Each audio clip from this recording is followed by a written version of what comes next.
Hey guys, how you doing? Today we're going to discuss a very interesting case in medicine that I picked up from the WisePrep app. If you don't already know what that is, it is a fabulous app for NEET PG preparation in the last 1 or 3 months for a quick revision. So let's dive right into our case. Manoj, a 72-year-old male, was rushed to the emergency department following an episode of syncope. On arrival at the emergency department, he is confused and lethargic. Initial observations reveal a blood pressure of 78 by 60 mm of mercury, a pulse of 74 beats per minute, respiratory rate of 32 per minute, and an oxygen saturation of 77%. His past history is significant for diabetes mellitus, hypertension, and CKD.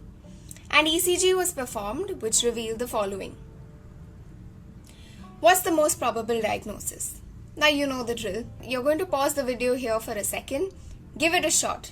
Try and make your own diagnosis and then we'll work it together. Alright, I hope you gave it a shot. Now let's try it together. Well, the answer in this case would be hyperkalemia. But why? Let's understand hyperkalemia and its presentation. Beginning with what exactly is hyperkalemia. Hyperkalemia is defined as a potassium level greater than 5.5 millimoles per liter. It's a potentially life-threatening electrolyte abnormality frequently seen in the emergency department. Now its etiology is as you can see on the screen.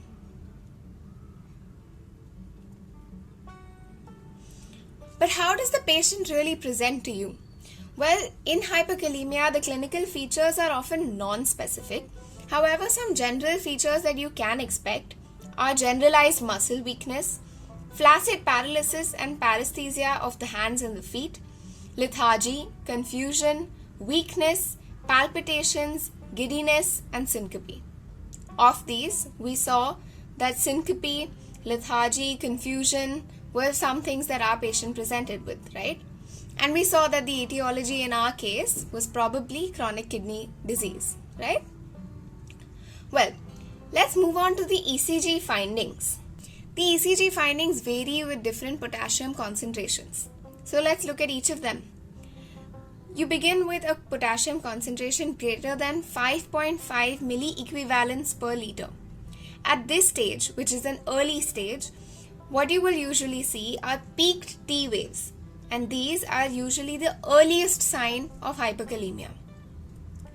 If the potassium concentration is greater than 6.5 milliequivalents per liter, what you will see is a wide and flat P wave. The PR segment lengthens and the P wave then eventually disappears. Once your potassium concentration exceeds 7.0 milliequivalents per liter, you will see wide QRS complexes with bizarre QRS morphology, an ST elevation, high-grade AV block, and any kind of conduction block can be seen. For example, bundle branch blocks, fascicular blocks, etc. If your potassium concentration exceeds 9.0 milliequivalents per liter, what you will see is asystole, ventricular fibrillation, and PEA with bizarre wide complex rhythm. So as you can see, it varies with potassium concentration. What then is the management of a case of hyperkalemia? Well, the management involves various steps, beginning with stabilizing the cardiac membrane by giving calcium gluconate 10 ml 10% IV over 10 minutes. Then you have intracellular potassium transfer. For that, you begin with insulin dextrose infusion. 10 units of regular insulin IV is given, followed by 500 ml of 50% dextrose slowly over 1 hour. Then nebulize salbutamol 10 to 20 mg. Then you have the removal of potassium. For that, we use sodium polystyrene sulfonate or KX-xylate. However, it increases the risk of intestinal perforation and must be carefully monitored. Our last option is dialysis.